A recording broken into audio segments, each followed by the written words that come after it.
Hello दोस्तों, नमस्कार। Star signs institute में आपका स्वागत है। चलिए आज क्लास 12 फिजिक्स का अपने लोग सिलेबस देखते हैं सेशन 25-26 के लिए। ठीक है, चलिए तो फटाफट से हम लोग क्या करते हैं, सिलेबस को देख लेते हैं तेजी में। ठीक है, चलिए तो सिलेबस ऑफ फिजिक्स यानी भौतिकी का कौन चीज सिलेबस, फिजिक्स का सिलेबस देखते हैं ब्रांच वाइज। तो पहला ब्रांच का नाम क्या है, इसमें इलेक्ट्रोस्टैटिक्स प्लस इलेक्ट्रिक करंट। ध्यान से देखना है यहाँ पर electrostatics plus electric current, Hindi में बोलते हैं अस्थिर विद्युतिकी प्लस कौन चीज विद्युत धारा। क्या बोलते हैं, विद्युत धारा। ठीक है, इसमें चैप्टर की मैं बात करूँ तो इसमें 4 चैप्टर है और इसमें 20 नंबर का एग्जाम में पूछा जाता है। कितना नंबर, 20 नंबर इस ब्रांच से। ठीक है, उसके बाद दूसरा ब्रांच जो है उसका नाम क्या है, मैग्नेटिज्म यानी कि चुंबकत्व। इसमें भी 4 चैप्टर है और इससे कितना नंबर, 15 नंबर। तो 20 से 15 कितना हो गया यहाँ पर, 35 नंबर हो गया यहाँ पर। नहीं, ये दोनों ब्रांच से कितना नंबर हो गया, 35 नंबर। ठीक है, उसके बाद तीसरा ब्रांच जो है इसका नाम कौन सी है, ऑप्टिक्स। ऑप्टिक्स में भी कितना चैप्टर, 4 चैप्टर है और यहाँ पर इससे पूछा जाता है 15 नंबर का। ठीक है, मॉडर्न फिजिक्स यानी आधुनिक भौतिकी, इसमें भी कितना चैप्टर है, 4 चैप्टर है और इससे कितना नंबर पूछा जाता है, 20 नंबर। तो 20-15 कितना हो गया यहाँ पर भी 35। तो 35 यहाँ 35 उधर, तो 35-25 कितना हो गया 70 और 30 नंबर कहाँ पर, प्रैक्टिकल में। ठीक है, 30 नंबर कहाँ पर, प्रैक्टिकल में। चलो अब ये ब्रांच वाइज क्या करते हैं अपन लोग, ये जो 4 चैप्टर सब है प्रत्येक ब्रांच में, उसका फटाफट से क्या करते हैं, नाम देख लेते हैं। चलो आ जाओ, नेम ऑफ चैप्टर्स, ध्यान से देखना। तो ब्रांच वाइज देखते हैं। पहला ब्रांच क्या है, इलेक्ट्रोस्टैटिक्स प्लस इलेक्ट्रिक करंट यानी अस्थिर विद्युतिकी प्लस विद्युत धारा। इसमें पहला चैप्टर जो है उसका नाम है इलेक्ट्रिक फील्ड एंड पोटेंशियल। क्या नाम है, इलेक्ट्रिक फील्ड एंड पोटेंशियल, विद्युत क्षेत्र और कौन चीज, विभव। ठीक है, दूसरा चैप्टर का नाम है गॉसस लॉ यानी गॉस का नियम। तीसरा चैप्टर जो है कैपेसिटर और कंडेंसर भी बोलते हैं, इसी को हिंदी में बोलते हैं कौन चीज, संधारित्र। ठीक है, कंडेंसर देखे कि नहीं देखे, पंखा में जो वो लगाते हैं। ठीक है, उसी का नाम कौन सी है, कंडेंसर। उसके बाद चौथा चैप्टर का नाम कौन सी है, इलेक्ट्रिक करंट। ये इलेक्ट्रिक करंट को क्या किया यहाँ पर, इलेक्ट्रोस्टैटिक्स में ही सटा दिए। ठीक है, ये इलेक्ट्रिक करंट जो है ये चैप्टर है मैग्नेटिज्म का, लेकिन उससे निकाल करके क्या किया हमने, इलेक्ट्रोस्टैटिक्स में सटा दिए। ठीक है, यानी कि 4 इसमें हो गया। अगर इलेक्ट्रिक करंट उसमें रहता मैग्नेटिज्म में तो कितना चैप्टर हो जाता, उसमें 5। ठीक है, तो वहां से निकाल करके क्या किया, इसमें 1 चैप्टर सटा दिए। ठीक है, चलो उसके बाद दूसरा ब्रांच देख लो फटाफट से। हाँ, दूसरा ब्रांच क्या है, मैग्नेटिज्म यानी कि चुंबकत्व।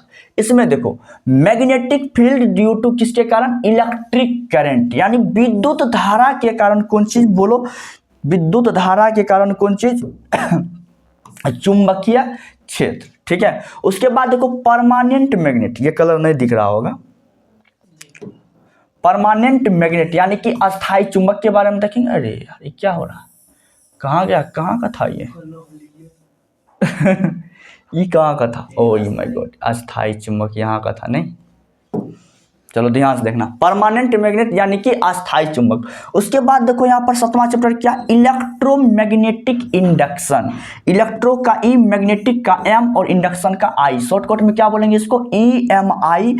हिंदी में बोलना है विद्युत चुंबकीय प्रेरण। हिंदी में क्या बोलेंगे, विद्युत चुंबकीय प्रेरण। उसके बाद 8 नंबर जो चैप्टर है वो है अल्टरनेटिंग करंट AC।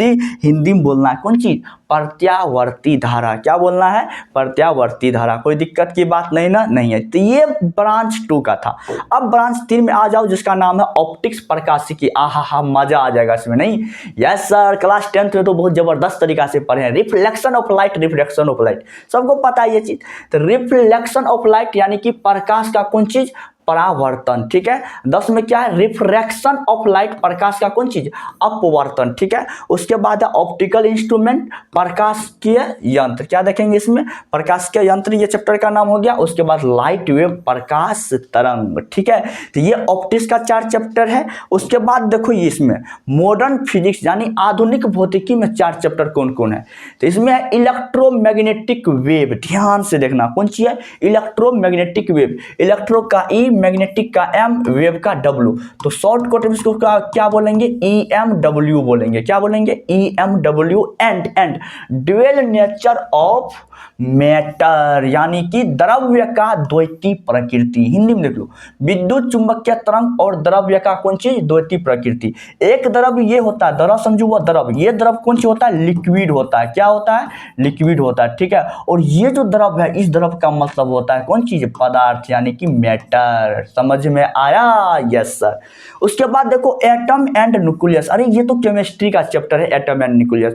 जो क्लास 11th में एटॉमिक स्ट्रक्चर पढ़ा होगा उसके लिए तो मजा ही है, लेकिन जो नहीं पढ़ा है उसके लिए भी मजा है, क्योंकि वो यहाँ पर पढ़ेंगे जबरदस्त तरीका से, ठीक है। एटम एंड न्यूक्लियस, परमाणु और कौन चीज, नाभिक। उसके बाद देखो ये 15 नंबर इलेक्ट्रॉनिक डिवाइस यानी इलेक्ट्रॉनिक युक्ति, ठीक है, इस चैप्टर को देखेंगे। उसके बाद है लास्ट चैप्टर कौन चीज, कम्युनिकेशन सिस्टम, संचार व्यवस्था। और संचार व्यवस्था में क्या पढ़ेंगे, अपने लोग जो फोन से बात करते हैं, जैसे मान लो जोर से कितनों बोलेंगे तो बहुत होगा तो थोड़ा दूर आवाज जाएगा, लेकिन फोन के माध्यम से हम क्या करते हैं, एक जिला से दूसरा जिला जहां भेजने का मन होता है आवाज को वहां भेज देते हैं, बात कर लेते हैं, करते हैं कि नहीं करते हैं।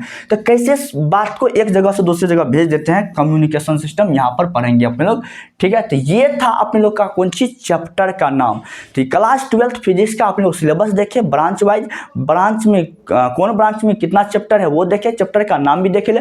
अब जो अपने लोग कहानी स्टार्ट करने वाले हैं, अब जो कहानी स्टार्ट करेंगे अपने लोग चैप्टर यानी कि चैप्टर स्टार्ट करेंगे, और वो चैप्टर जबरदस्त तरीका से अपने लोग पढ़ेंगे, ठीक है। तो आप सभी रोज स्टार साइंस इंस्टीट्यूट, चैनल का नाम क्या है अपने लोग का, स्टार साइंस इंस्टीट्यूट पर रोज आइए, फिजिक्स और केमिस्ट्री का जबरदस्त तरीका से आनंद लीजिए, ठीक है, क्योंकि अब की बार पूरा कंटेंट यूट्यूब पर आ जाएगा, ठीक है। फिजिक्स, केमिस्ट्री और बायोलॉजी का भी जो है ये तीनों सब्जेक्ट का यूट्यूब पर पूरा कंटेंट आ जाएगा, ठीक है। तो आप लोग बेहतरीन तरीका से देखते रहिए, रोज आनंद लेते रहिए, ठीक है।